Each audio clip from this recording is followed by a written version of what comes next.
Hello everyone, कैसे हैं आप सभी लोग। उम्मीद करती हूँ बहुत बहुत बढ़िया होंगे। और आज है 23 अक्टूबर।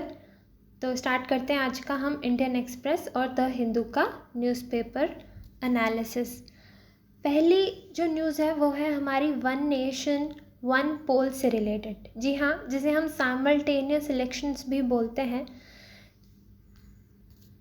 आप लोगों ने अभी कुछ टाइम से सुना होगा कि काफ़ी न्यूज़ में बात चल रही है कि वन नेशन वन पोल होना चाहिए। यानी कि अभी क्या होता है, हमारे जो लोकसभा के इलेक्शंस हैं वो किसी टाइम पे हो रहे हैं, और स्टेट असेंबलीज़ की जो इलेक्शंस हैं, जो अलग अलग स्टेट में जो असेंबलीज़ हैं उनके इलेक्शंस थोड़े अलग टाइम पे होते हैं। और इतना ही नहीं, हर स्टेट के असेंबलीज़ के इलेक्शंस थोड़े अलग अलग टाइम पे होते हैं। तो बेसिकली सिंक्रोनाइज्ड नहीं है। तो उसी के बात चल रही है कि भाई इन सबको सिंक्रोनाइज कर दिया जाए, यानी कि सेम टाइम पे ही हो इलेक्शंस लोकसभा के और स्टेट असेंबलीज़ के। ठीक है, यही होते हैं साइमल्टेनियस इलेक्शंस। यानी कि एक नेशन है, एक देश है, तो वहीं पे एक ही टाइम पे जो है इलेक्शंस हो जाने चाहिए हर जगह के। ये है ये वाला कॉन्सेप्ट। अब इस पर बात चल रही है तो इलेक्शन कमीशन का स्टेटमेंट आया है कि अगर हम उसकी तरफ जाने की कोशिश करते हैं तो हमें कम से कम 1 साल का वक्त तो लगेगा, क्योंकि काफ़ी तैयारियां करनी होगी। जो है पूरा सेटअप देखना पड़ेगा, वोटिंग मशीन्स वगैरह ज़्यादा लेनी पड़ेंगी, तो बहुत सारी चीज़ें देखनी पड़ेंगी। इसलिए इलेक्शन कमीशन का जो स्टेटमेंट आया है वो ये है कि अगर हम सोचते भी हैं वहाँ जाने का तो कम से कम हमें साल भर तो चाहिए। अब अगर हम बात करें वन नेशन वन पोल की, तो देखो 1967 तक तो कहीं ना कहीं साथ ही हो रहे थे हमारे देश में इलेक्शंस हर जगह के। लेकिन उसके बाद क्या हुआ, कुछ स्टेट में जो लेजिस्लेटिव असेंबलीज थी वहाँ डिसोल्यूशन हो जाता है, और उस वजह से जो है ये सारे इलेक्शन थोड़े आगे पीछे हो जाते हैं। सो तब से इलेक्शंस जो है हमारी कंट्री में वो सिंक्रोनाइज नहीं है। हर स्टेट के अलग अलग टाइम पे होते हैं, और लोकसभा और स्टेट असेंबलीज के भी साथ में नहीं होते। तो ये बात है। अब बात करते हैं भाई फ़ायदे क्या होंगे, हम क्यों जा रहे हैं, हम क्यों सोच रहे हैं इस बारे में कि वन नेशन वन पोल होना चाहिए। तो अगर हम इसके एडवांटेजेस की बात करें तो अब आप सब जानते हैं जब इलेक्शंस होते हैं तो कितना एक्सपेंडिचर होता है।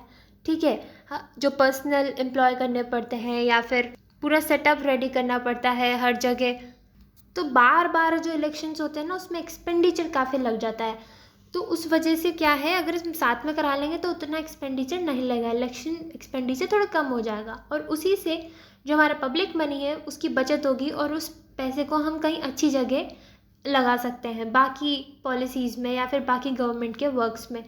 ठीक है, और इतना ही नहीं, हमारा जो एडमिनिस्ट्रेटिव सेटअप है उस पर भी कम रिस्ट्रेन आएगा, क्योंकि बार बार इलेक्शंस होते हैं तो आपको भी पता होगा कि काफ़ी सारे गवर्नमेंट ऑफिशियल्स की कहीं ना कहीं ड्यूटी लगा दी जाती है, या बाकी पर्सनल्स जो होते हैं वहाँ उनकी ड्यूटी लगती है। तो काफ़ी ज़्यादा स्ट्रेन आता है एडमिनिस्ट्रेटिव सेटअप पे भी, तो वो बार बार नहीं होगा। और तो और इससे वोटर टर्न आउट जो है वो भी बूस्ट होगा, ज़्यादा से ज़्यादा वोटर्स आएंगे वोट देने के लिए। ठीक है, और इतना ही नहीं, क्योंकि अभी क्या होता है, अगर बार बार इलेक्शंस होते हैं तो जो रूलिंग पार्टीज़ हैं उनका क्या, जो रूलिंग पार्टीज़ हैं या फिर जो भी पॉलिटिकल पार्टीज़ हैं उनका पूरा ध्यान कहाँ होता है कि भाई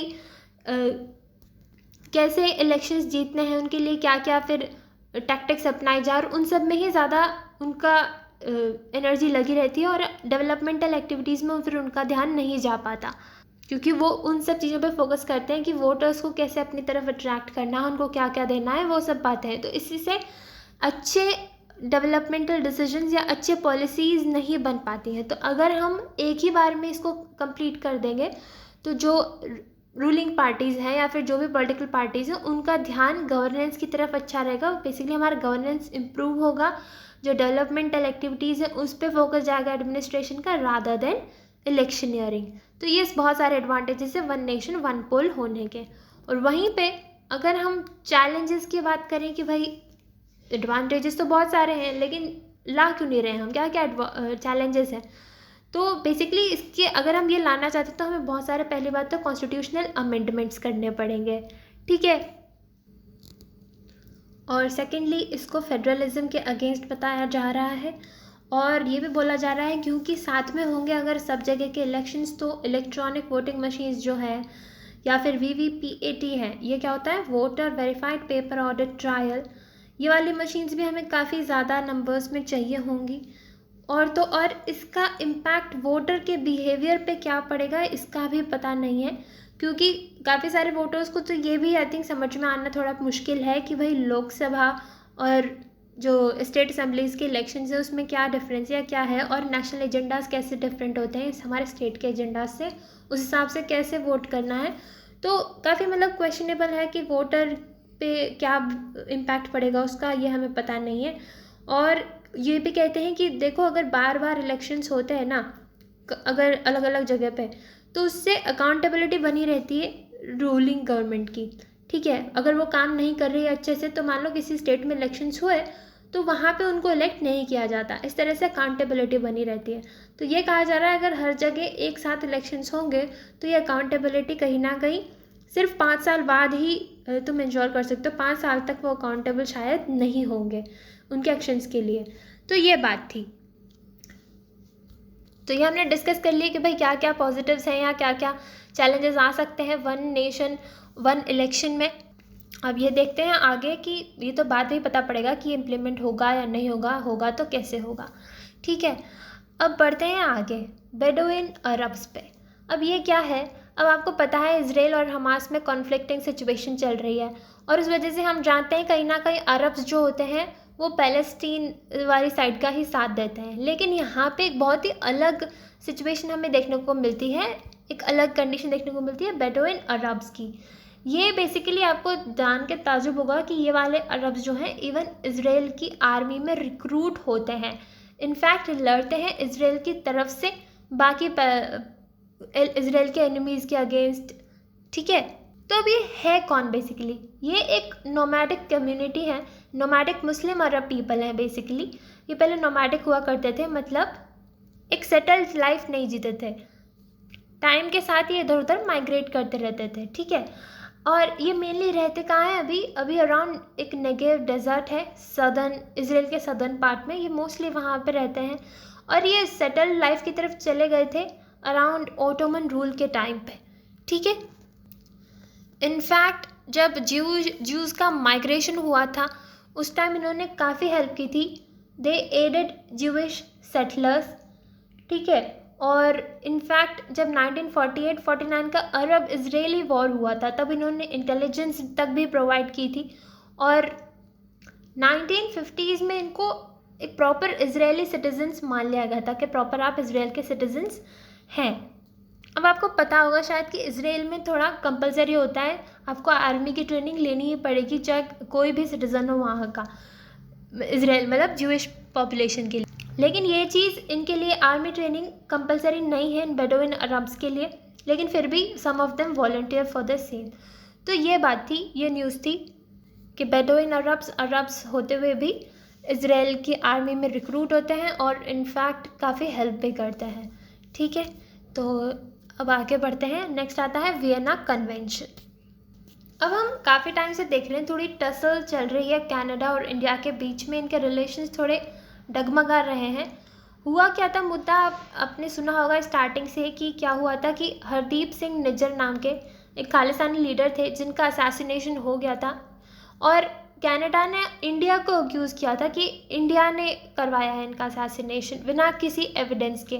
तो तभी से ये थोड़ा रिलेशंस उतने ठीक नहीं हैं दोनों के बीच में। और उसी के मद्देनज़र उसी के बीच में एक न्यूज़ आती है कि जो इंडिया है उसने कहा था कनाडा से कि आपके यहाँ पे डिप्लोमेट्स ज़्यादा हैं, जबकि इंडिया के डिप्लोमेट्स उतने कनाडा में नहीं हैं, तो डिप्लोमेटिक प्रेजेंस में इक्वालिटी होनी चाहिए। तो उस वजह से कनाडा को बोला कि आप जो है अपना कि डिप्लोमेट्स को विदड्रॉ कर लीजिए। उस वजह से कनाडा ने अराउंड 41 डिप्लोमेट्स विदड्रॉ कर ली है। लेकिन कनाडा ने साथ में ये भी बोला कि it is the violation of international law and the convention of diplomatic relations. अब ये क्या होता है, अभी जानते हैं। देखो, वियना कन्वेंशन बेसिकली 1961 का है और ये डिप्लोमेटिक रिलेशन से रिलेटेड है। ये एक यूनाइटेड नेशंस की ट्रीटी है जिसमें कुछ कॉमन प्रिंसिपल्स हैं, कुछ टर्म्स सेट किए जाते हैं कि भाई कंट्रीज़ जो हैं कैसे अपने अलग अलग डिप्लोमेट्स को, डिप्लोमेटिक रिप्रेजेंटेटिव्स को ट्रीट करेंगी ताकि फ्रेंडली रिलेशंस बना रहे कंट्रीज़ के बीच, प्रॉपर कम्युनिकेशन बना रहे कंट्रीज़ के बीच। तो इससे रिलेटेड था वियना कन्वेंशन। तो कनाडा का कहना है कि जब इंडिया ने बोला कि आप अपने डिप्लोमेट्स थोड़े कम कीजिए, तो ये वियना कन्वेंशन के अगेंस्ट जाता है। लेकिन इंडिया का कहना है कि ऐसा नहीं है। इंडिया का कहना है कि डिप्लोमेटिक प्रेजेंस में इक्वालिटी होनी चाहिए। अब क्या क्या जो है राइट्स मिलते हैं डिप्लोमेट्स को अगर एक दूसरी कंट्रीज़ में जब पोस्ट किए जाते हैं, तो बहुत सारे मिलते हैं। जैसे कि फॉर एग्जांपल एक डिप्लोमेटिक इम्यूनिटी होता है, जिसमें इनको प्रिविलेज मिलती है कि कुछ लॉज या टैक्सेस वगैरह से इनको एग्जम्पशंस मिलती है, मतलब जैसे इनको अरेस्ट नहीं कर सकेंगे कुछ चीज़ों में, और इस तरह से इनको काफ़ी राइट्स मिलती है। ठीक है, जिस कंट्रीज़ में पोस्ट होते हैं उस कंट्रीज़ के थ्रू। तो अब ये दिए किस लिए जाते हैं? ताकि डिप्लोमेट्स अच्छे से काम कर सके विदाउट एनी फियर, थ्रेट और intimidation from the host country. ठीक है, तो एक तो वियना कन्वेंशन हो गया, और उसके बाद एक आता है कन्वेंशन ऑन कंज्यूलर रिलेशंस। ये 1963 का है। ये भी डिप्लोमेटिक इम्यूनिटी की बात करता है।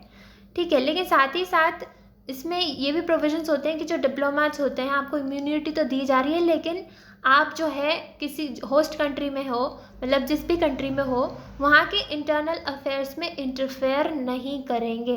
ठीक है, और इसमें एक ये भी राइट होता है, जो होस्ट कंट्री है उसके पास राइट होता है, वो चाहे तो इक्वल डिप्लोमेटिक प्रेजेंस की डिमांड कर सकती है, और वही इंडिया ने भी किया।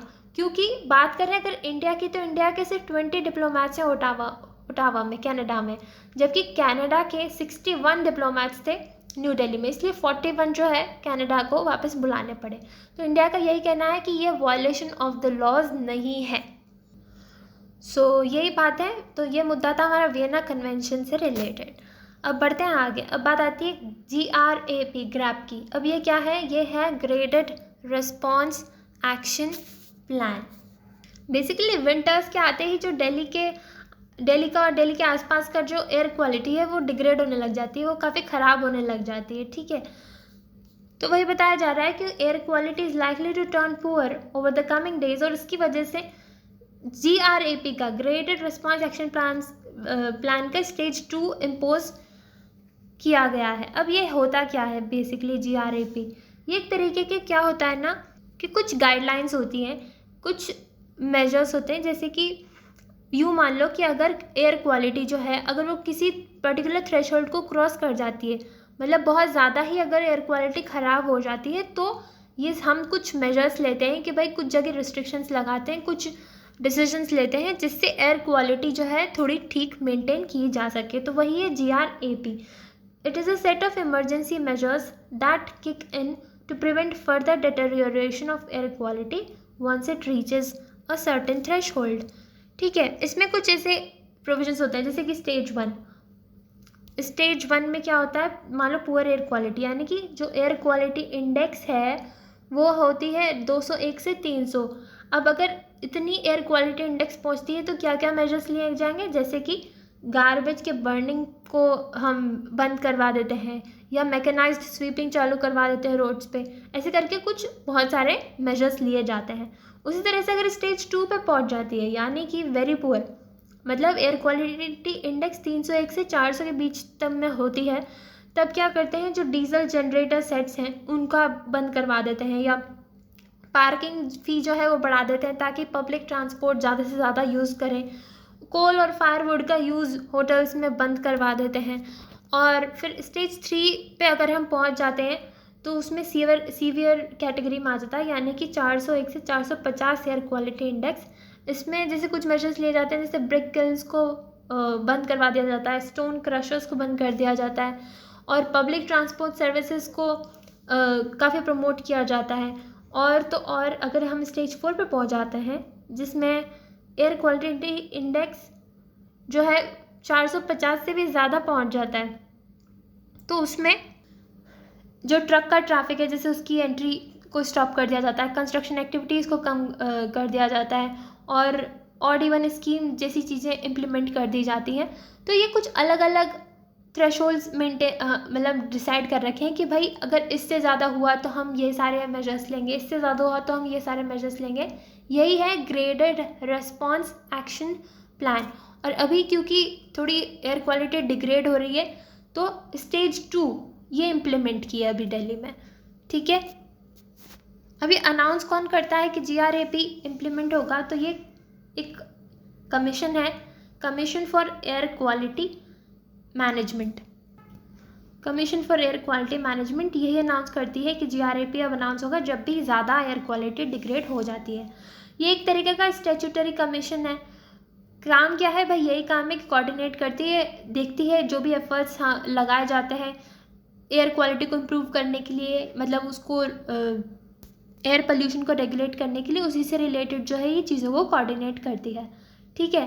तो ये लिखा है यहाँ पे, to coordinate and oversee diverse efforts to improve air quality in Delhi, Punjab, Haryana, Rajasthan, UP, और कुछ रेमेडियल अप्रोचेस भी बताती है।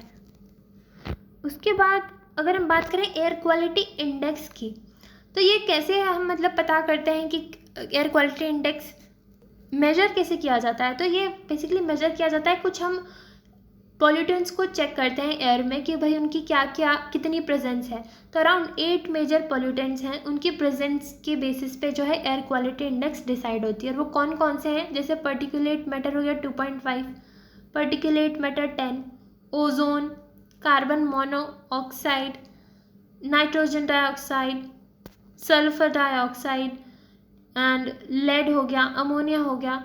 तो ये सारे पोल्यूटेंट्स हैं जिसके बेसिस पे हम एयर क्वालिटी इंडेक्स मेजर करते हैं, ठीक है। तो ये बात थी एयर क्वालिटी से रिलेटेड, और इसी के साथ हमारा आज का सेशन होता है ख़त्म। I hope you like it. Thank you so much. Have a nice day.